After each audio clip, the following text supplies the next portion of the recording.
வணக்கம். சற்று முன் கிடைக்கப்பெற்ற மிக முக்கியமான செய்தி ஒன்று வெளியாகி உள்ளது.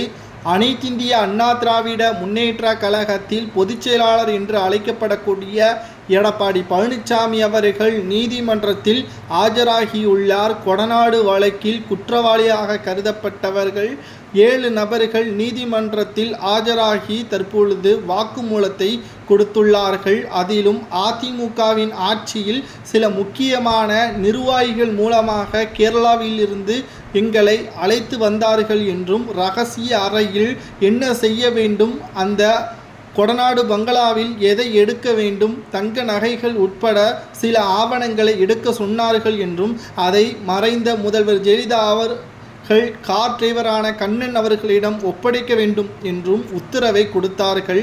ஆகையால் நாங்கள் சொன்னபடியே செய்தோம். ஆனால் இடையில் கொடநாடு பங்களாவின் காவலாளி இருந்ததால் அவர் எங்களை பார்த்துவிட்டதன் காரணமாக அவரை கொலை செய்துவிட்டு அருகில் இருக்கக்கூடிய மரத்தில் தொங்கவிட்டோம் என்றும் வாக்குமூலத்தை தெரிவித்துவிட்டார்.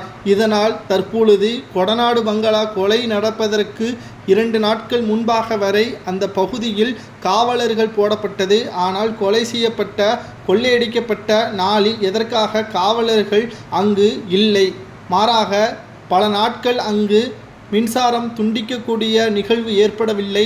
ஆனால் இந்த சம்பவத்தின் பொழுது மின்சாரம் துண்டிக்கப்பட்டது எதற்காக என்ற கேள்விகள் அடுக்கடுக்காக நீதிபதிகள் முன்வைத்துள்ளார். தற்பொழுது கொடநாடு வழக்கை விசாரணையை ஒத்திவைக்குமாறும் இந்த வழக்கின் விசாரணை அடுத்த கட்டத்திற்கு கொண்டு செல்லும் வரை எடப்பாடி பழனிசாமி அவர்களை விசாரணை செய்வதற்கு முழு அதிகாரமும் சிபிஐ துறையிடம் கொடுக்கப்பட்டிருக்கிறது என்றும் நீதிபதி ஆனந்த் வெங்கடேசன் அவர்கள் தெரிவித்திருக்கிறார்.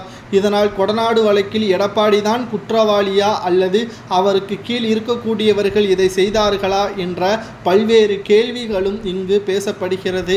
மறைந்த முதல்வர் ஜெயலலிதா அவர்கள் போயஸ் கார்டனில் இருப்பதை விட கொடநாடு பங்களாவில் இருப்பதை தான் விரும்புவார். அங்கு இயற்கை சூழல் எழுப்பக்கூடிய வகையில் அங்கு அமைதியான நிலையில் இருப்பதால் அங்கு இருக்கக்கூடிய இடத்தை அதிமுகவின் தொண்டர்கள் கோவிலாக கருதக்கூடிய நிலையில் அங்கு இரத்தக்கடையை பறிய வைத்ததன் காரணமாக எடப்பாடி பணத்திற்காகவும் பதவிற்காகவும் எந்த எல்லைக்கு வேண்டுமானாலும் செல்வான் என்ற தகவல்களும் இப்பொழுது பரவ ஆரம்பித்துவிட்டது.